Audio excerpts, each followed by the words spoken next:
प्रीतम नामक गांव में सुनीता अपने 2 बच्चों और पति सुरेश के साथ रहती थीं। सुनीता का परिवार बहुत गरीब था। सुनीता का पति मजदूरी करता था और उसका घर उसके पति के मजदूरी से आए पैसों से चलता था। उन्हें एक वक्त की रोटी भी बहुत मुश्किल से मिलती थी। सुरेश की माँ बहुत बीमार रहती थी।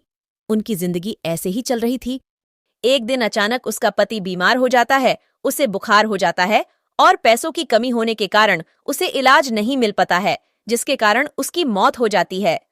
सुरेश का एक भाई होता है जो बहुत मतलबी और चालाक आदमी है। उसका नाम श्याम होता है। उसने अपने भाई की मौत के बाद थोड़े दिन सुरेश के बच्चों और उसकी पत्नी और अपनी माँ का ख्याल रखने का दिखावा किया और थोड़े दिनों बाद श्याम अपनी माँ से सुरेश की खेती बादी की जमीन को धोखे से हथिया लेता है और उसे किसी बद्दे सेठ को बेचकर फरार हो जाता है। सुरेश की माँ रोते हुए, मैंने कैसा बेटा पैदा की जो धोखे से अपनी भाई की जमीन को हथिया लेता है, अब हमारा क्या होगा। सुनीता के ऊपर एकदम से काफी सारी मुसीबतों का पहाड़ टूट जाता है। वह बहुत परेशान रहने लगी। वह सोचती है, मैंने तो कभी कोई काम नहीं किया है, मुझे तो कोई काम आता भी नहीं। मैं अपने बच्चों और सास का ख्याल कैसे रखूंगी। भगवान ने ये अन्याय हमारे साथ क्यों किया, घर का एकमात्र सहारा दूर कर दिया। कुछ दिनों के बाद खाने का सामान जो थोड़ा बहुत पड़ा था वो भी खत्म हो गया। अब घर में खाने के लिए न ही राशन था और न ही राशन खरीदने के लिए पैसे। सुनीता ने अपनी सास से कहा, माँ जी, घर में जितना राशन था और जितने पैसे थे वो सारे खत्म हो गए। कुछ दिन तो बीत गए, पर अब आगे के लिए कुछ सोचना पड़ेगा। थोड़े दिनों तक उन्होंने आस पड़ोस के लोगों के मांग कर अपना गुजारा किया, पर धीरे धीरे लोगों ने उन्हें उनके हालात पर छोड़ दिया।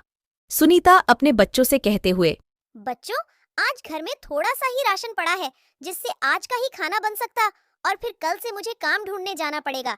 मैं बहुत परेशान हूँ कि मैं किसके सहारे तुम्हें छोड़कर जाऊंगी। तुम्हारी दादी का ख्याल कौन रखेगा। सुनीता अपने बच्चों और दादी को खाना देती है और थोड़ा सा खाना अपने लिए बचाकर खा रही होती है कि वो देखती है उसके घर के बाहर कोई बुढ़िया खड़ी है। सुनीता अपने बिस्तर से उठती है और दरवाजे की ओर जाती और बुढ़िया से कहती है, क्या हुआ माँ जी, आप बड़ी भूखी लग रही हो। हाँ बेटी, मैंने कल रात से कुछ नहीं खाया है, कुछ खाने को है तो दे दो। हाँ माँ जी, अभी लाती हूँ। सुनीता अंदर जाती है और जो खाना उसने अपने लिए बचाया था वो लाकर बुढ़िया को देती है। बुढ़िया, क्या हुआ बेटी, बड़ी परेशान लग रही हो। वो बुढ़िया को सारी कहानी बताती है। सुनीता, तो अब मैं क्या करूँ ना, मैं अपने बच्चों को छोड़कर बाहर काम करने जा सकती हूँ और काम नहीं करोगी तो घर कौन चलाएगा। बुढ़िया, बेटी तुम खाने का ठेला क्यों नहीं लगाती, तुम बहुत अच्छा खाना बनाती हो। और ये लो जादुई गोली, इसे अगर अपने खाने में डालोगी तो तुम्हारे खाने को खाकर लोग उंगलियां चाटते रह जाएंगे। जब बुढ़िया सुनीता से बात कर रही थी तो वहां से श्याम गुजर रहा था, तो वो सारी बातें सुन लेता है, लेकिन वो ध्यान नहीं देता। अगले दिन सुनीता जादुई गोली को खाने में डालकर खाना बनाती है और अपना ठेला लगाती है और अपने बच्चों की मदद से वो ये सारी बात परे गांव में फैला देती है। जब सब उसका खाने आते हैं तो वह सब खाना खाकर अपनी उंगलियां चाटने लगते हैं। सब उसके खाने की तारीफ कर रहे थे। कोई आदमी वह क्या खाना बना है, खाकर मजा आ गया। ऐसे ही वह अपना खाना बनाती और उसे बेचती। उसका काम चल गया था, उसकी अच्छी कमाई हो रही थी। एक दिन उसके ठेले के पास से शाम गुजरता है और कहता है, लगता है कि ये जादुई गोली का कमाल है, क्यों ना मैं भी वो जादुई गोली का पैकेट चुरा लेता है। सवेरे सुनीता देखती है जादुई गोली का पैकेट नहीं मिलता। वह बहुत परेशान हो गई।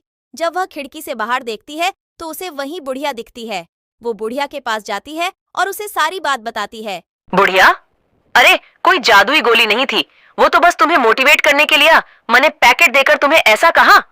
सुनीता, शुक्रिया, अगर आप नहीं होती तो मुझे पता नहीं चलता कि मैं इतना अच्छा खाना बनाती हूँ। अगले दिन शाम भी अपना ठेला सुनीता के ठेले के सामने लगा लेता है और खाना बनाकर बेचने लगता है। जब लोग उसका खाना खाते हैं, सब खाना अपने मुंह से थूकने लगते हैं। कोई आदमी, छी छी छी, कितना गंदा खाना बनाया है तुमने, मेरे मुंह का तो स्वाद ही खराब हो गया। उसके बाद शाम बुढ़िया के पास जाता है और उसे कहता है, ये क्या, तुम्हारी जादुई गोली तो काम नहीं करती, वो कहाँ जादुई है। वो जादुई है पर वो अपना असर तब दिखती है अगर तुम सच्चे मन से खाना बनाओ। तुमने चोरी की और लालच के लिए गोली का पैकेट चुराया, इसलिए गोली ने अपना असर नहीं दिखाया। श्याम, मुझे अपनी गलती का एहसास हो चुका है, मुझे माफ कर दो। मेरे से माफी मत मांगो, सुनीता से मांगो। फिर अगले ही दिन श्याम सुनीता के घर जाकर उनसे माफी मांगता है और जो धन उसे जमीनें को बेचकर प्राप्त हुआ था उसे अपनी माँ को दे देता है। बच्चों, इस कहानी से हमें ये सीख मिलती है कि कभी किसी का कोई सम्मान बेईमानी या चोरी नहीं करना चाहिए।